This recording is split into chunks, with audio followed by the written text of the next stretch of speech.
శ్రీ రాధిశ్యామలాంబాదే నమః. మాణిక్యవీణాముపలాలయంతీం మదాలసాం మంజులవాగ్విలాసాం మాహేంద్రనీలద్యుతి కోమలాంగీం మాతంగ కన్యాం మనసా స్మరామి. శ్రీ రాధిశ్యామలా పరాంబాదే నమః. స్వస్తి శ్రీ చాంద్రమాన పరాభవనామ సంవత్సర అధిక జ్యేష్ఠమాసము సప్తమీ తిథి వాళ్ళ ఈనాడు ప్రదోషకాలములో మనకి విశేషంగా దశమహావిద్యల్లో మనకి సప్తమ విద్య అయినటువంటి శ్రీ రాధిశ్యామలాదేవి, కొంతమంది నవమం చెప్తూ ఉంటారు, సప్తమం కూడా.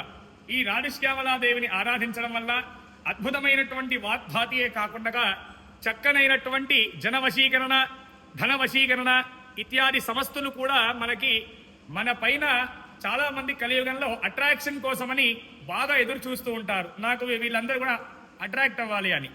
ఈ యొక్క మనలో ఉన్నటువంటి అట్రాక్షన్ని పెంచేటువంటి శక్తియే శ్రీ రాధిశ్యామలా పరాంబ. అదేవిధంగా బ్రహ్మాండమైనటువంటి రాజయోగాన్ని కల్పించేటువంటి తల్లి ఈ యొక్క రాధిశ్యామలాదేవి. కాబట్టి ఈనాడు విశేషంగా అమ్మవారికి అయుత సంఖ్యాక శ్రీ రాధిశ్యామల మూల మంత్ర పురశ్చరణ మహాయాగాన్ని మనం నిర్వహిస్తూ ఉన్నాం. శ్రీ రాధిశ్యామలాంబాదే నమః.